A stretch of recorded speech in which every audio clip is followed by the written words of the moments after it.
Everyone loves dogs. There's Mike Tannenbaum's dog, who our producer Sam says you should call Mike Tannenbark, because we always hear from him on the show. Looks so cute. Getting some love from Mike early in the morning. Look at him. He couldn't be happier. Neither could we. Keep on barking, doggy. Jersey. That's Jersey for you. You got it. I love it. All right. Let's get back to Sneaky Josh. Who is the Giants franchise leader in rushing touchdowns, Bill? This is a tough one. I'm going to go back to growing up in New York, watching the Giants every week. I'm going to say Rodney Hampton is my guess. Rodney Hampton, here. that's interesting. Early 90s. I would have said Tiki Barber. Let's see. The answer is, oh my God, Brandon Jacobs? That's a surprise, but I remember he had like a couple of really big touchdown years. Tiki's in second place with 55. Saquon is in 10th with 29. Your boy Rodney Hampton, 49, by the way, so you were right on. Close. He's third. But still, wow, Brandon Jacobs. Go figure. All right. So from Josh wins that one. Should the Giants sign Saquon to a long-term deal? Absolutely, Ryan. We have to get away from the stigma of calling him a running back. He was targeted 77 times. He's the most meaningful element in their passing game. Opposing defensive coordinators start defending the Giants, even with Darren Waller, by saying, where is Saquon Barkley? Do we have him accounted for in the passing game? He's a great runner, but he's more dynamic out of the backfield in the passing game, and he's hard to defend. And if I'm the Giants and I'm a $2-3 million off in the first 2 years, I get the deal done, because on a $200 million plus salary cap, you can find $1 million here or there. He is a great player. He's a difference maker. He's an improved pass protector. He's high character. To me, he checks every box. Those are the players you extend for. And if we stop calling him a running back and look at him for what he really is, which is a tremendous offensive weapon, I get this deal done before 4 o'clock on Monday. Yeah, so you're saying he's more than just a running back, both on and off the field. And so, Bill, he's also got the injury history. We know that part of it as well. Is he the most important player on the Giants' offense? I would say no. I would say Daniel Jones, of course. But after Daniel Jones, all right. Whoa. I would go with Darren Waller. And here's why. Saquon Barkley is a very valuable player in that offense. But the Giants just paid Daniel Jones $42 million a year. And they had Saquon Barkley last year, and Daniel Jones threw the shortest average pass of any quarterback in the National Football League. He was checking down. He did a good job of it, granted, but they needed a player who was going to stretch the offense downfield, and Darren Waller is going to be that guy for this offense if he can stay healthy. If they want to get $42 million a year of value out of Daniel Jones, whether Saquon Barkley is on the field or not, Darren Waller has to be on the field playing at a high level, because there's no plan B if Darren Waller is not able to be the guy he was at his best in Las Vegas. Jordan, you're looking skeptical. Shiny toys. Mike T will tell you the most important player is Andrew Thomas on that offense. That offense wouldn't be able to function without Andrew Thomas as their left tackle. Okay. Bill, you are giving me fits today, honestly. You are giving me so fits. No, I get what you're saying, but it's interesting because when you talk about Daniel Jones and the checks downs and the fact that Justin Fields threw more touchdowns than Daniel Jones last year. He threw 15. Like it's just like bananas to me. Wow. And you talk about Darren Waller has to stay. He has to be on the field. Like that's the key. Darren Waller has an injury history as well. Question. And when you talk to defensive coordinators, they all mention Saquon. Nobody is talking about the Giants. Like, how do we stop their quarterback? And the interesting thing, the situation that Saquon is in is they had to give the quarterback. They had to give him that money. Right.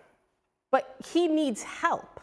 And now because of that, the running back, the real playmaker on the team, the playmaker, he's not a running back. He is a playmaker, to Mike's point.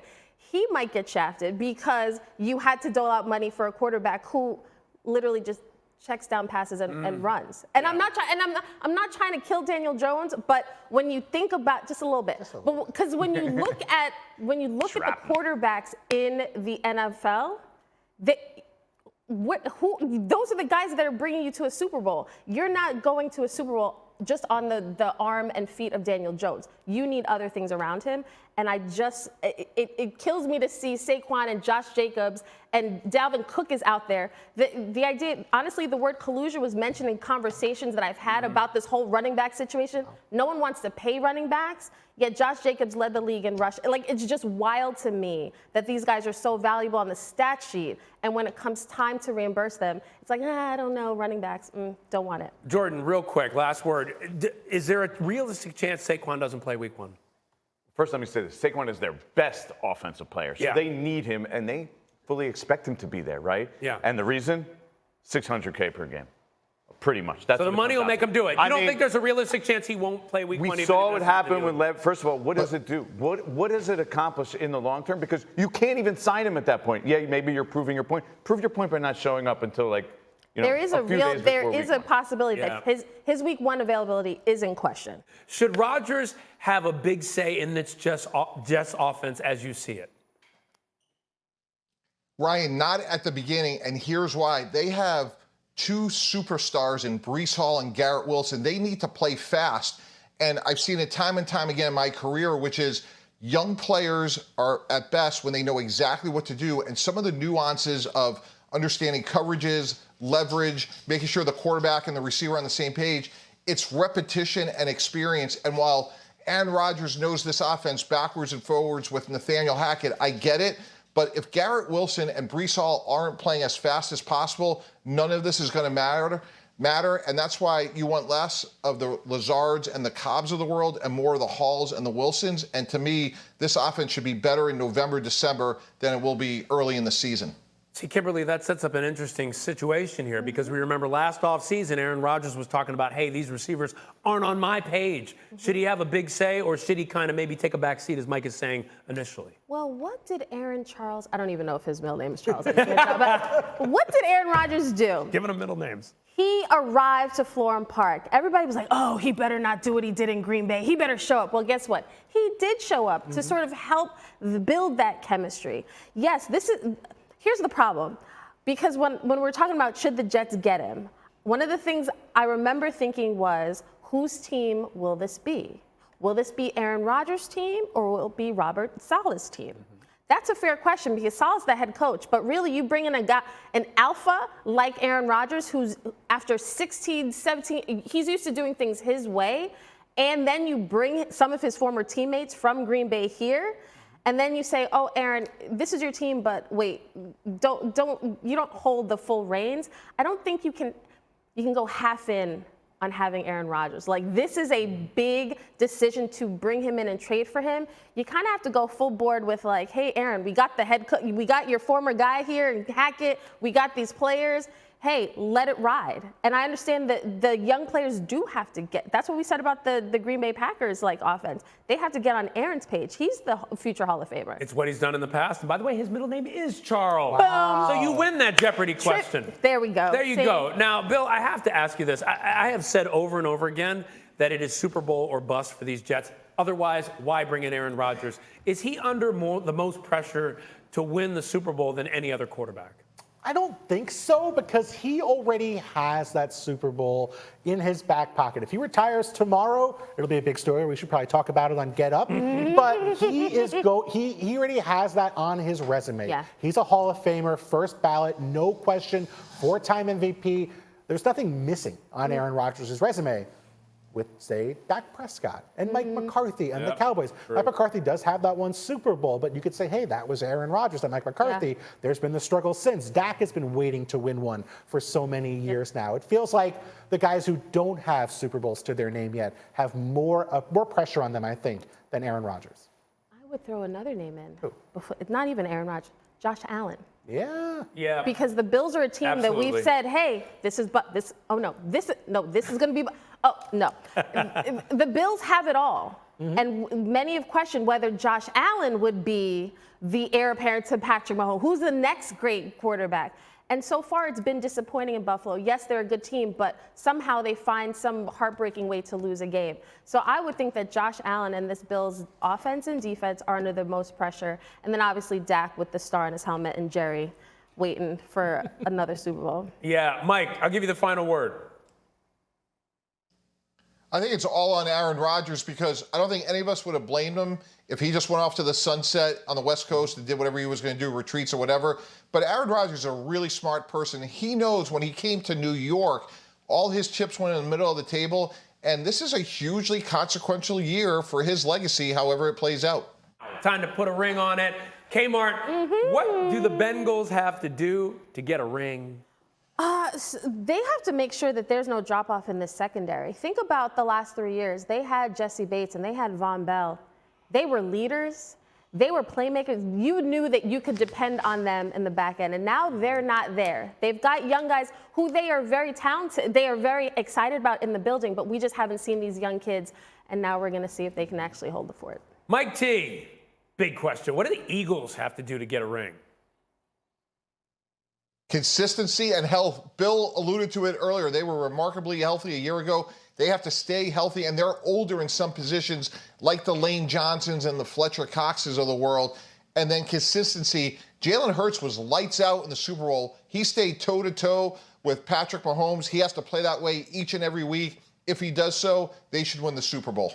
Okay, Bill, what do the Chiefs have to do to get another ring? They got to beat the Bengals again. That's been their biggest obstacle over the past couple years. Bengals beat them twice in 2021, including in the AFC Championship game. They beat them again in 2022 in the regular season. Play them close in the AFC Championship game again. Comes down to a last-second call on a personal foul with questionable hit out of bounds.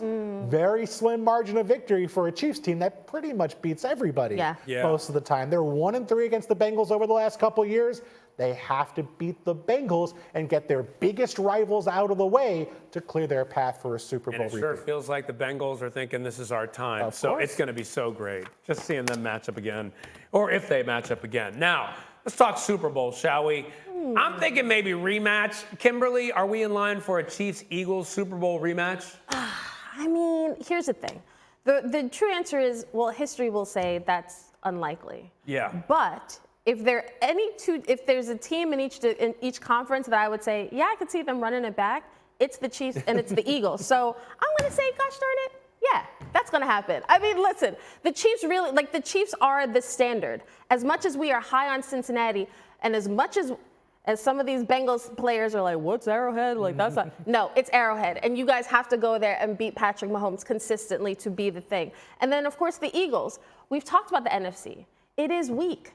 Oh, could this be the year, Dallas? Oh, but the 49ers, they don't even know who their quarterback is now. So I would say these two teams have the best chances, as much as history would tell us we're probably not going to see this matchup. Okay, so if we don't see that matchup, what would you want to see? Okay, here we go. Yeah. All right. Because, I should have worn all green today. I do have some green because this is just going to be a Jet-centric show. Okay. The best Super Bowl matchup. Are we ready? Jets versus Packers. It will blow. I'm saying that because it will blow Ryan's mind. The idea that the Packers, with Jordan Love, with only one start, that they would get to the Super Bowl. There is no better situation in my mind. We could kill 24/7 programming for ESPN. Yes, Jets, Aaron Rodgers against the kid that took his job. Would be fun. I love it. Bill, who you got? I would love to pick the Cowboys. I felt like I was out on a limb 20 minutes ago saying they win the division. Yeah. And now Kimberly's got them in the Super Bowl. I'll go Bills and Cowboys here.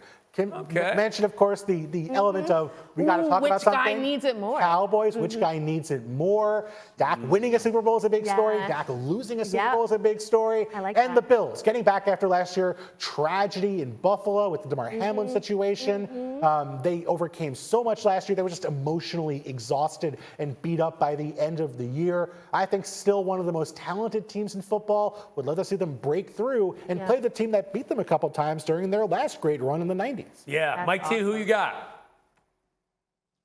You guys are so close. It's the Jets and the Cowboys. Oh, there we Could go. you imagine the hype of Second choice, Aaron Rodgers versus Mike McCarthy? Are you kidding me? Hard Knocks would be like the opening act. Jerry Jones, the revenge between those two guys. It would be unbelievable. And by the way, it would be a great game. Wouldn't you love to see Aaron Rodgers down 4, 2 minutes to go against that great Cowboy defense, 80 yards to go win a championship?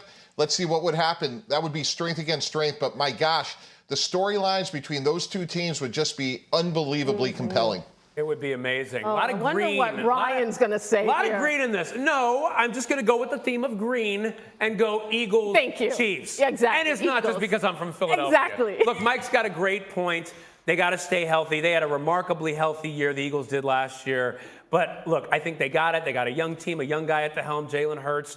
This team is a team still on the rise. I think they can make it back. And, of course, who's going to doubt the Chiefs? And who doesn't love a rematch, right? Yeah. Love it. Nothing wrong with a rematch. Thank you for watching ESPN on YouTube. For live streaming sports and premium content, subscribe to ESPN+.